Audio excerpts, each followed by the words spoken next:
Welcome. Thanks for joining us for these leadership lessons, part of our launch program. Before I get started with today's lesson, I want to just talk about the program and exactly how it will work. So for starters, the whole leadership group will focus on this book. It's John Maxwell's The 21 Irrefutable Laws of Leadership. My ask is that you go get yourself a copy of it. You can do it on Audible if you prefer, but my preference is get a physical copy so you can write in it, take notes, and really start to apply what you learn from this into what you do here at Caliber. The way it will work is each week we will have a lesson. So you can read the chapter, then watch the video. The video will have an apply what you learned activity. And then after you've done that activity, take a few minutes to write a quick reflection journal. It can be just a few sentences. It can be a whole page if you like, but just something to talk about how the actual application was able to make a difference for you as you develop leadership. I chose this book because it actually is my favorite book. Not just my favorite leadership book, but really my favorite book because John Maxwell, who's currently the leading guru in leadership all around the world, does a great job of taking the lessons of leadership and making them simple and easy for somebody like myself to understand and then to apply. And I absolutely believe with what we do at Caliber and what door-to-door brings, the principles here are very, very applicable, and it's something that you can go into multiple times and go through. Steve Covey said of the book that it will change the way you live and lead, and it has absolutely done so for me. So get yourself a copy, do this at your own pace, but by the end of the summer, the hope is that every single one of you will have been able to finish the whole book and all 21 of the videos and activities.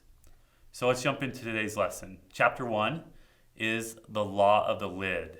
And simply put, your effectiveness and effectiveness of your team is limited mostly by your leadership ability. The lower your leadership, the less effective you will be, the less effective your team will be. It really stresses the importance of developing leadership. So it's a great first chapter for us to jump into.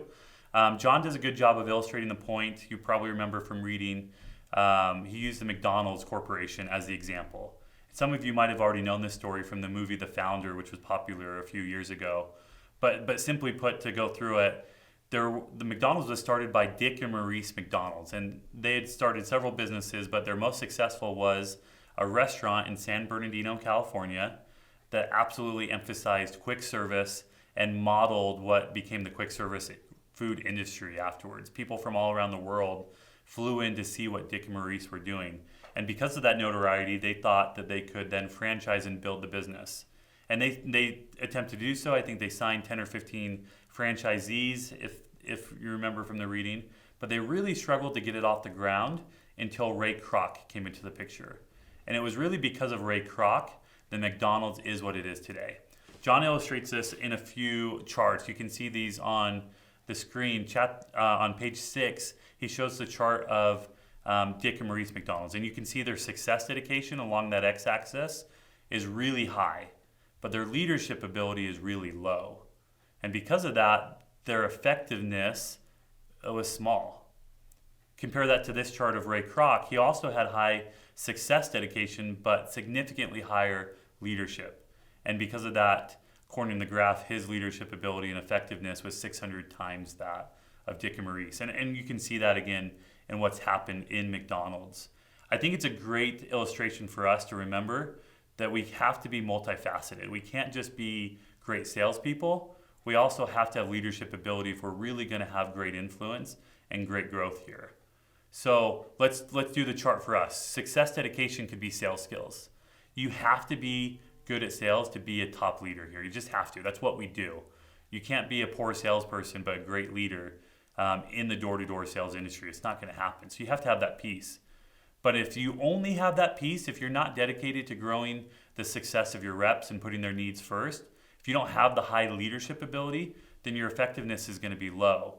It's when you combine both of them that you can become an absolutely influential leader here at Caliber and then everywhere else. So whether you're a manager right now and that's your focus, sell well and lead well, or whether you're a brand new rep, understand that you've got to develop both pieces of it. And by the fact that you're watching these videos and already plugged into this, I have every confidence that as long as you remain with the process, you can absolutely develop both. So here's my challenge.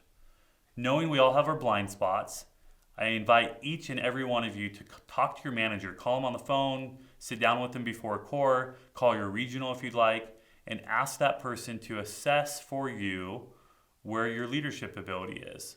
What places are you strong? What places do you lack? What are the things that you can improve? Be willing to take honest, open, constructive feedback and ask for it. Don't let your manager get away with saying, dude, you're awesome, you're a stud. Be willing and anxious to know exactly what it is that you can work on. And then take a few minutes to write in your reflection journal what your thoughts are. Do you agree with what he or she told you? What are you going to do to improve upon it? Make it very intentional. As we go through every other chapter of this book, referring back to what you learned from this conversation will absolutely help you to fill in your blind spots and develop better as a leader. I invite each of you to do that. I'm confident you will. I'm excited to see your journal responses. But until then, let's be men and women of action and go to work. Thanks for joining me.